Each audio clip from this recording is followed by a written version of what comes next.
Hey, Keyros, what do you say? What do you know? Hey, I got a kind of interesting video for y'all today. Um, I just got done watching a interview. Dr. Mix tracked down, I guess you could say, well, I know for sure, my keyboard player, my biggest idol is Brian Auger. All right. And I'm going to post this up on Keyboard Talk on my Facebook group. But if you guys haven't had a chance to watch the Dr. Mix Brian Auger interview, oh my God, what a nice guy. But which kind of inspired me to make this video. Um, Brian has a really unique style of playing, and one of the things I want to talk about is the a little bit about my upbringing. I started playing when I was 6 years old. All right, and then it was organ.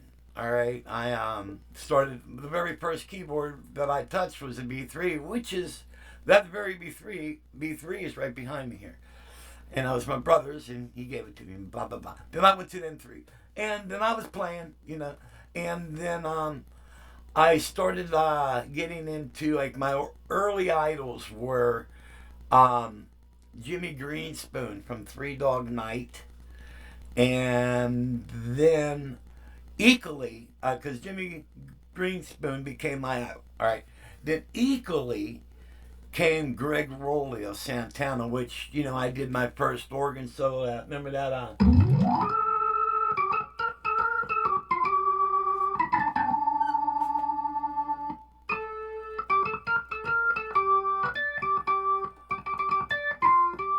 Then there's anyway, there was that, and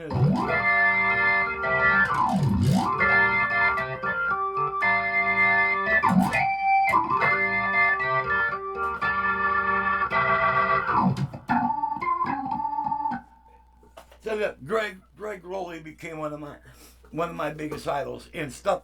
I kind of grew up like listening to that stuff. Then also I I grew up playing by ear. Okay, so look how red my ear is. It's like a calluses on my ear because I was always like anyway. So all through my early, growing up, like 10 years old, 11 years old, my parents always tried to get me lessons, but all the teachers let's face it, I pissed them off because I wouldn't do the way they wanted me to play. They were trying to teach me the correct fingering, which is like, let's see if I can do the correct fingering. Okay, 1, 2, 3, 1, 2, 3, 4, 5. What? And I think if I do it, now I have a problem. If I think about something, then I just kind of come unglued. But yeah, that's the way instead of going.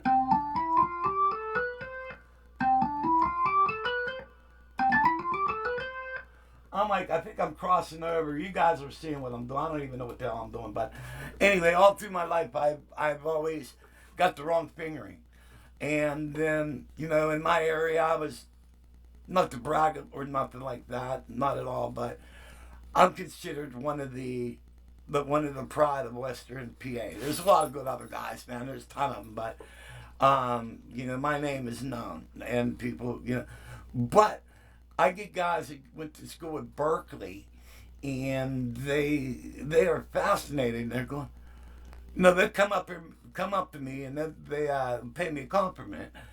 Then he goes, I don't know how you do it. I'm going, well, I'm just playing. No, no, I'm not talking about that. That's fantastic, but you're using all the wrong fingering. It's like impossible, but you're doing it. Well, so which I'm getting. I have a tendency to like, I don't know, blah blah, but I'm old school. I'm old, and my mind is wacky. But I have a point I'm getting at, and so I always had the wrong fingering, and I always do a lot of weird stuff. and I like to be, I don't know, creative and inventive. But so I got having the wrong fingering and everything. Kind of made life a little bit difficult, a little bit. Then, especially when I started playing piano. Now, I was never taught how to play piano. Um, like, people hear me play the Leonard Skinner and the Chuck Leavell from the Allman Brothers stuff. They think I'm a piano player. I'm not. You know what I am? I'm a hack. I'm a piano hack. I happen to do what's required to do, but I'm not a piano player. I wish I was. Now, my buddy Danny, oh my God, he can sit down and just, no, that's a piano player. Because they do that, I think, what is it? I'll try to do it slow. You know that, I don't know what that's called, all right? And, but they actually play piano the way it's supposed to be played. I, being a multi-keyboard player, I'm able to emulate piano playing. Well, since my fingering is not the correct fingering to use, after Jimmy Greenspoon and Greg Rowley, I stumbled on to Brian Auger, and that's what kind of dragged me into like the Rhodes and all that stuff. But the thing is about Brian Auger. Brian Auger plays piano in a different way that I was able to latch on to, because if you watch Brian play, very seldom you'll see Brian play a full chord with his left hand. He usually does like 2 or 3 note versions of a chord, and that became like really easy. Like say if you're doing a progression like then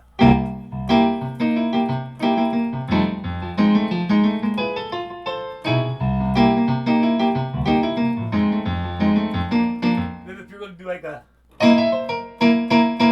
you know what? Let's change. Let's see if I can do this. This might even be better. Give me a second. I'm getting ready to do a video on this keyboard, so here we go. And let's see if we can find a Rhodes. I have a suitcase in here. It's not too bad.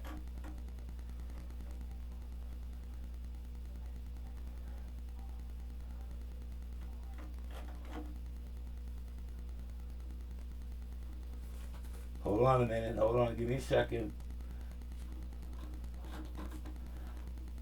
I did something wrong. Here we go. Piano.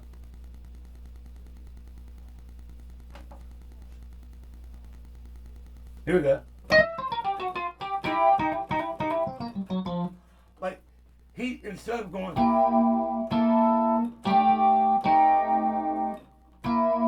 he'll do that.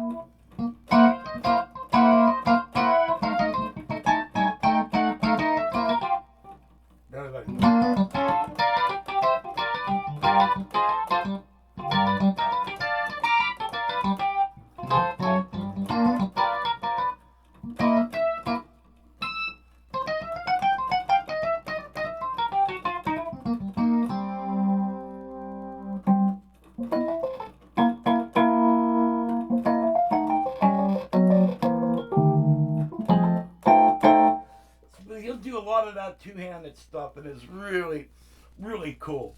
And now, I'm having a hard time playing this because this is weighted action, and I have psoriatic arthritis really bad. So it's really hard for me to play this. And then when he'll do an organ, he'll always do like a partial chromatic, like if you're doing like.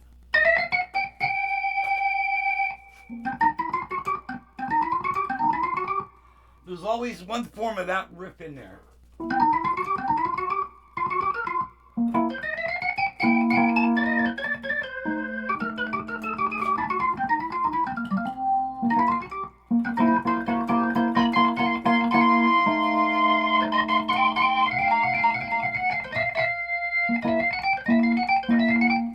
And that was like one of the first riffs, but he's got such a unique style of playing. And but he's the one that opened the door to a lot of the various styles that I play. And this interview, um, he got a award for the world's greatest organ player, and Brian was laughing at it. Doctor Mix going, what's so funny? And he goes, I ain't the best. And he says, there's nobody the best. And he says, we're all in the same group of making music. He goes, no matter how good somebody may sound, there's always going to be someone better. And the guy is so humble, it's just like ridiculous. So if you guys haven't seen that, you have to watch it. And but you know, it's I always like the being a baby boomer and an old school type of guy. I learned so much from the guys who are like 10 years ahead of me. You know, back like when they're in their 20s, I was barely a teenager, you know, and I started at such a young age, but I drew off of so many of those guys. Like, even like Joe Sample. There was one riff I always copied off of Joe. He did it on the roads. It was so if you're doing like,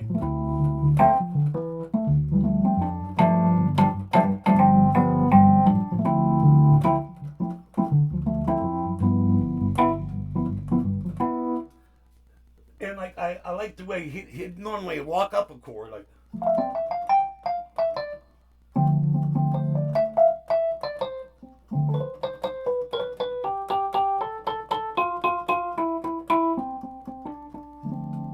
you know, then he'll do like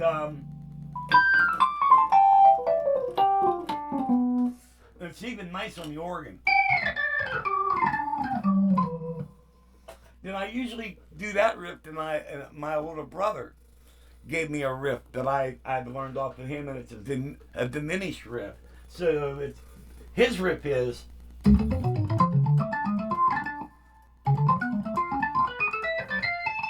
So you could do like.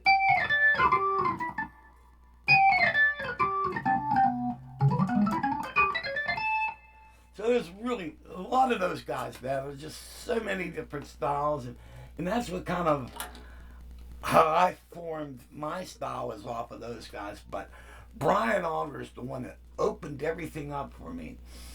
And some of you younger guys, I mean, yeah, you younger guys that you know, that are actually into the real music and stuff, you need to go back and listen to these giants like Jimmy Greenspoon and Greg Rowley and Brian Auger.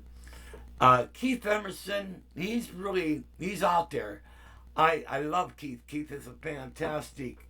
I mean, the guy can walk behind here and play a keyboard backwards and still sound awesome. All right. I mean, have you ever tried to just like walk behind your keyboards and I don't know how he does, but he's the guys standing behind the keyboard like that, ripping riffs. Try that sometime. And but Keith gets a little bit. I think sometimes he plays beyond your normal listener. Yeah, my dog down here, he just bumped the camera, but it's okay. And but I got a lot of things from him because he, you know, he'll like. I can't. I'm playing like shit today, but I haven't limbered up or anything. But you know, like I can't even play today, man.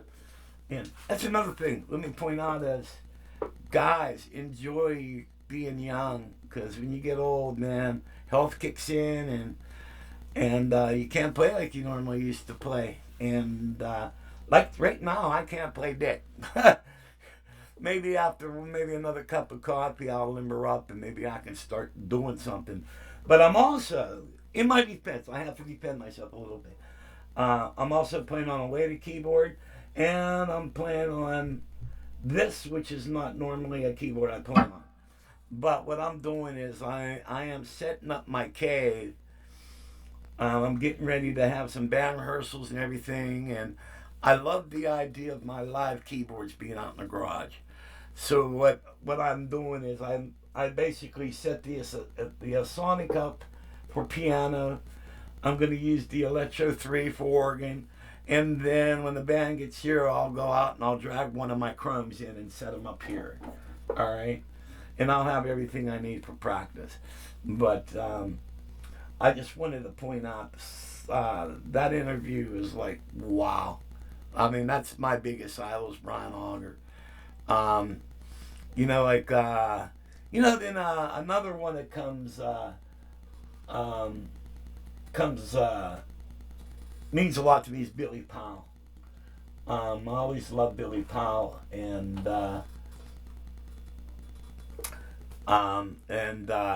now, believe it or not, Billy Powell is actually my second favorite piano player.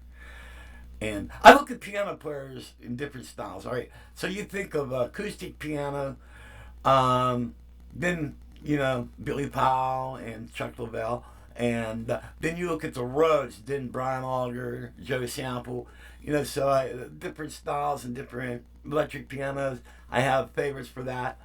And but my favorite piano player of all time is Chuck Leavell from the Allman Brothers, and because I grew up at a young age playing, like, cause he started playing with the Allman Brothers on the Brothers and Sisters album, and like that solo for Softbound. I don't know if I'll play a little bit, but I don't know whether I don't think I'm gonna be able to pull it off. My hands are pretty bad today, but we'll see.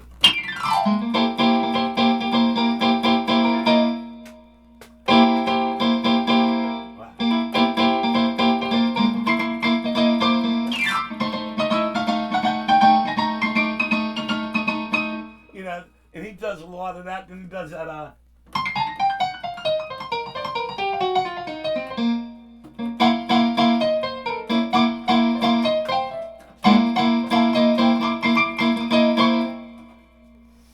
So I mean, he does a lot of that stuff. So I mean, there's a lot of that stuff. And then Billy Powell's a close second to Chuck Leavell. And then Billy Page from Little Feat. A lot of people like him, but he's good. He's great, but he really don't do anything for me. In that style of music, Billy Powell and Chuck Leavell, those are the cookers. And but he plays good. But the classical. I appreciate Keith Emerson. I love him. My favorite classical keyboardist would be Rick Wakeman, because everything Rick Wakeman plays is so sweet, and you can hang your hat on every note he plays. It's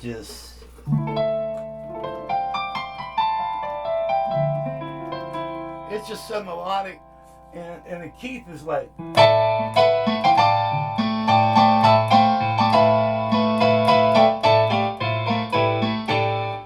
So it's a lot out there, but a lot of that stuff is good. It depends on what your personal taste is. Yeah, check out a lot of keyboard players. Listen to their styles, and there's certain riffs that are going to jump out to you. And also another great organist would be John Lord. Now, I'm a little bit weird when it comes to John Lord. I dig what he does. He's awesome and everything. But I grew up listening to Hammond B3s with a Leslie. And when I hear organ without a Leslie, it's just like, you know what I mean? It's just, okay, you're overdriving the thing through a Marshall amp. Yeah, I dig that. But leave that up to the guitar players, you know what I mean? But sometimes I contradict myself, because there's times where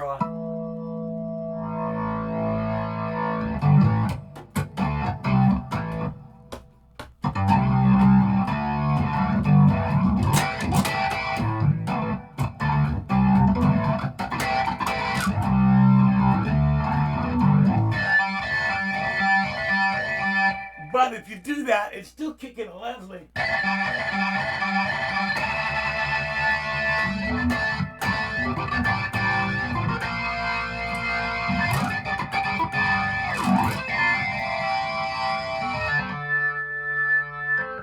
So, but anyway, that's my video talking about various styles and making a point that you guys got to watch that interview. That is, if you're a big fan of Brian Auger. But he's fantastic. And another video I'm going to be coming up with, which is I'm setting up for, is this is a vintage keyboard. This is one of the last keyboards that Ensoniq made, and they really put out a lot of stops on this, and I'm gonna be talking about that next video. So hey guys, hope you enjoyed this, and may God bless. See you later. Here it comes. The button's coming. It's coming. Ah!